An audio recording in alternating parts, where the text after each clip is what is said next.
बिस्मिल्लाहिर्रहमानिर्रहीम। आज हमारा जो टॉपिक है वो रोलिंग फ्रिक्शन का है। इससे पहले हमने सिर्फ फ्रिक्शन के बारे में पढ़ा था और फ्रिक्शन का जब हम जिक्र कर रहे थे हमने कहा था कि फ्रिक्शन जो है ये एक फ़ोर्स है और ये एक ऐसी फ़ोर्स है जो कि टेंस टू मूव यानी अजसाम को रोकने की कोशिश करती है। टेंस टू स्टॉप, अजसाम को रोकने की कोशिश करती है। अब किसे रोका जाता है? जो हरकत में होता है। जो पहले ही रेस्ट में हो तो उसके बारे में तो आप नहीं कह सकते कि मैंने रोक लिया। जैसे सकलैन मुश्ताक है और ये आकर मुझे कहे कि जी आज मैंने वो सामने वाली दीवार को रोका है,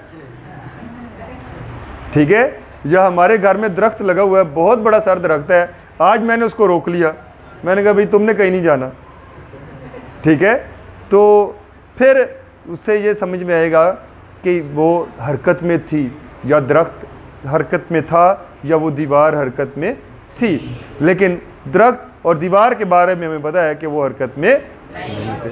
ये तो हमने सुना है और पढ़ा है कि एक काफिर आ गया नबी करीम सल्लल्लाहु अलैहि वसल्लम के पास और उसने कहा कि वो फ़लाँ दरख्त को बुलाइए, अगर वो आपके पास आ जाए तो मैं आप पर ईमान ले आऊँगा। आपने उसे आवाज़ नहीं दी दरख्त को, आपने उसी शख्स को कहा जाओ उसे कहो तुम्हें रसूलुल्लाह बुलाते हैं। तो आप अगर तारीख़ की कुतब उठा कर देखें, यकीन करें वो दरख्त के बारे में आता है कि उसने अपनी जड़ों को उखाड़ कर वो दौड़ता हुआ हमारे नबी के पास तशरीफ़ ले आया है। तो वो हमारे लिए, जैसे मैं कुछ देर पहले जिक्र कर रहा था कि उस हस्ती को अल्लाह ताला ने हमारे लिए एक नमूना, एक बेहतरीन मिसाल बनाई।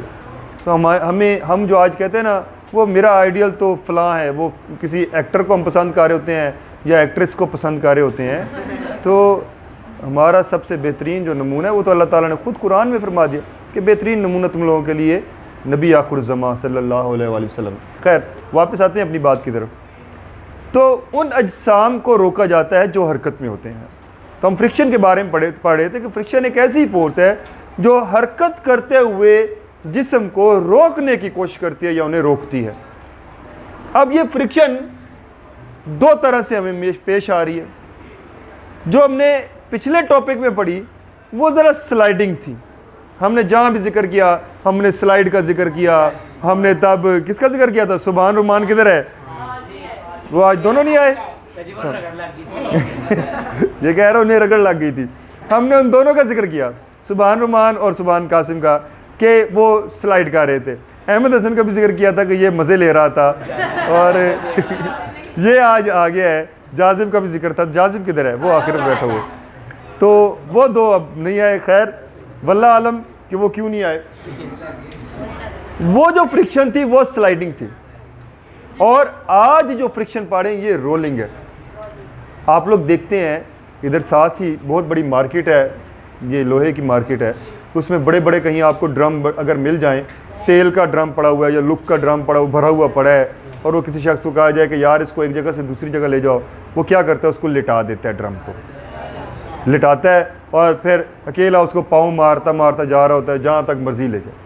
ये क्या किया उसने? फोर्स लगाई अपने नहीं, उसने स्लाइडिंग फ्रिक्शन को रोलिंग फ्रिक्शन में कन्वर्ट कर दिया। एक ऑब्जेक्ट जिसको स्लाइड करवाना था उसको रोल करवा दिया। आपके घर में बहुत बड़ी अलमारी है, उसके नीचे व्हील नहीं लगे हुए, वालदा कहती हैं दूसरे पाए लगे हुए हैं, वालदा कहती है इसको घसीट के ले जाएं, बड़ा मुश्किल होता है। और अगर व्हील लगे हुए हों आप अकेले उसको घसीट के जिधर मर्जी घूमते फिरें ले जाते हैं, बड़ी आसानी होती है, ठीक है ना। तो क्या होता है कि हम चीज़ों को आसान बना लेते हैं स्लाइडिंग से हटाकर रोलिंग की तरफ लाते हुए। अब रोलिंग की तरफ जब आप लाएंगे तो उसमें एक सबसे अहम पुर्जा जो इस्तेमाल होता है वो है व्हील, पहिया साइंस की या इंसान की सबसे अहम दरियाफ्तों में से एक है, इजादात में से एक है पहिए को बनाया गया। अगर आज पहिया या व्हील ख़त्म कर दिया जाए पूरी दुनिया रुक जाएगी, हर मशीन रुक जाएगी। हर एक जगह पे जो गरारियाँ और व्हील आपको छोटी छोटी नज़र आ रही तो वो भी तो व्हील ही हैं, सब रुक जाएंगे। और इंसान जो है वो दोबारा पत्थर के दौर से भी पीछे चला जाएगा। आप थोड़े से पीछे ना हो, आप थोड़े आगे होकर बैठे, ठीक है? वो तंग हो रहा है खावर। खैर, बात समझ आ गई? अब सवाल, पहला सवाल, व्हाट इज़ रोलिंग फ्रिक्शन? क्या आखिर रोलिंग फ्रिक्शन क्या होती है? रोलिंग फ्रिक्शन तब होती है जब दो बॉडीज आपस में इन कांटेक्ट हों और वो मूव भी करें। दो बॉडीज आपस में जुड़ी हुई हों, एक दूसरे के साथ कांटेक्ट में हो और वो मूव भी करें। तो अगर यहीं पर मार्कर को मैं इस तरह हरकत करने की बजाय उसको मैं ऐसे हरकत करवाऊं तो ये रोलिंग हो गई। इसका क्या मतलब हुआ? इसका मतलब ये हुआ कि अगर दो बॉडीज की सरफेसेस आपस में इन कांटेक्ट हैं और इनमें से एक या दोनों वो एक दूसरे पर वो रोल करें, इस तरह रोल कर जाएं, तो फिर जो फ्रिक्शन होगी वो कौन सी फ्रिक्शन होगी? Rolling friction. कौन सी फ्रिक्शन होगी? कौन सी फ्रिक्शन होगी? भूख तो नहीं लग गई? कौन सी फ्रिक्शन होगी? Rolling friction. दोपहर का खाना तो मैंने नहीं खाया और भूख आप लोगों को लग गई है, तो कौन सी फ्रिक्शन? रोलिंग फ्रिक्शन होती है। स्लाइडिंग फ्रिक्शन क्या होगी? कि जब बॉडीज जो हैं एक दूसरे पर स्लाइड करें तो उनके दरमियान जो फ्रिक्शन वहां पर प्रोड्यूस हो रही होगी वो कौन सी होगी? और रोलिंग, जब बॉडीज रोल कर रही हो तो तब जो फ्रिक्शन होगी वो रोलिंग फ्रिक्शन। अब अगला सवाल, what is the difference between rolling and sliding? ये क्लियर हो गया हमारा कि जब बॉडीज स्लाइड करें तो वो स्लाइडिंग और जब रोल करें तो वो रोलिंग फ्रिक्शन। ठीक हो गया? नेक्स्ट क्वेश्चन, मुझे ये बताएं, अगर ये बॉडी स्लाइड कर रही है या ये रोल करे तो किस केस में फ्रिक्शन कम होगी? रोलिंग में। क्यों? क्योंकि सजी उसे फोर्स लगा के, क्योंकि वो रोल कर रही है। यस, उसमें क्या नाम है, रोल कर रही है तो रोलिंग फ्रिक्शन है, मगर रोलिंग फ्रिक्शन के टाइम फ्रिक्शन कम क्यों होती है? देखें, यही मार्कर था, ये यहाँ पर इन कांटेक्ट है मेरे हाथ के साथ, सिर्फ इतना हिस्सा जुड़ा हुआ है। ठीक हो गया? अभी भी उतना ही है। ठीक हो गया? इसको मैं स्लाइड कर दूं या इसको मैं रोल करूं, जब भी रोल करता हूं जितना भी लेकर जाऊं इतना ही हिस्सा मेरे हाथ से जुड़ा हुआ है।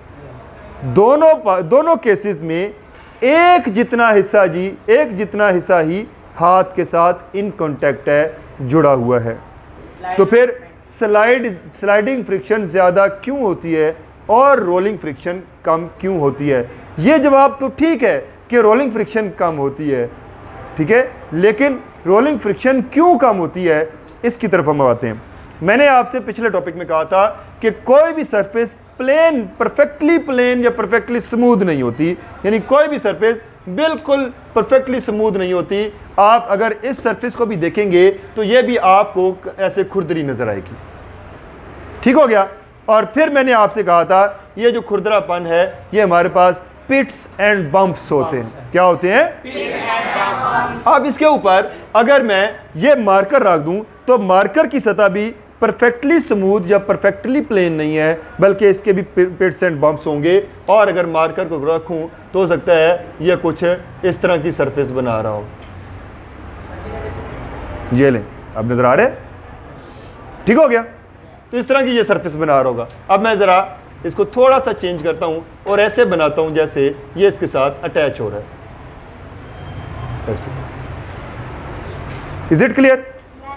अब मुझे ये बताएं, इसको समझने से पहले एक मिसाल और बड़ी ज़रूरी है। हम ये अब्दुर्रहमान तारिक बैठा हुआ है, इसे अगर लिटा दिया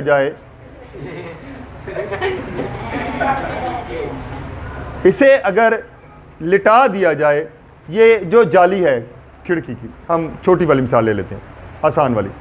खिड़की की जाली ज़मीन पर बिछाई जाए और उस पर इसे लिटा दें। इसने शर्ट नहीं पहनी हुई और इसकी बॉडी जो है वो अटैच है, जुड़ी हुई है या लग रही है जाली के साथ। ठीक हो गया? अब अगर कोई आता है और अचानक इसे टांगों से पकड़कर खींच लेता है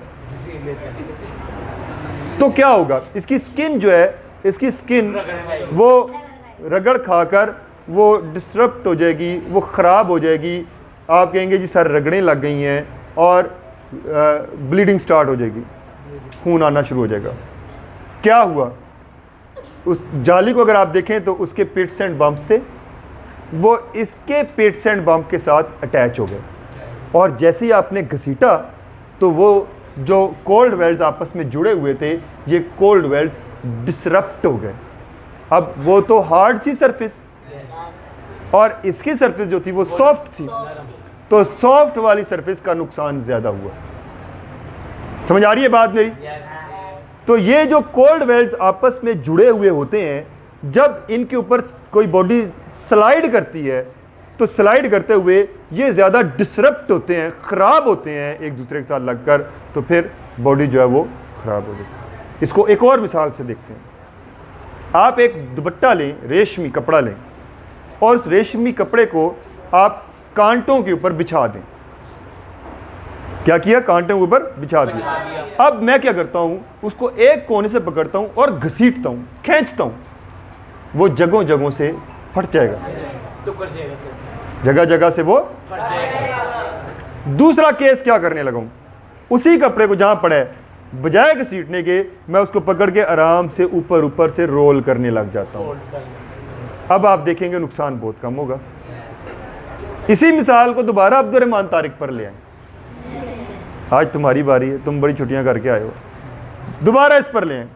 अब ये दोबारा जाली पर लेटा हुआ है, और इसको टांगों से पकड़कर घसीटने की बजाय इसको आकर यूं एक इसका, जिस तरह वो कहते हैं ना, साइड इसकी फेर दी है, ठीक है, सीधा था तो एक साइड पे कर दिया, फिर इसको उल्टा कर दिया, फिर इसको एक साइड पे कर दिया, फिर इसको उल्टा कर दिया, सीधा कर दिया, तो इस तरह, यानी इसको रोल कर रहे हैं आप।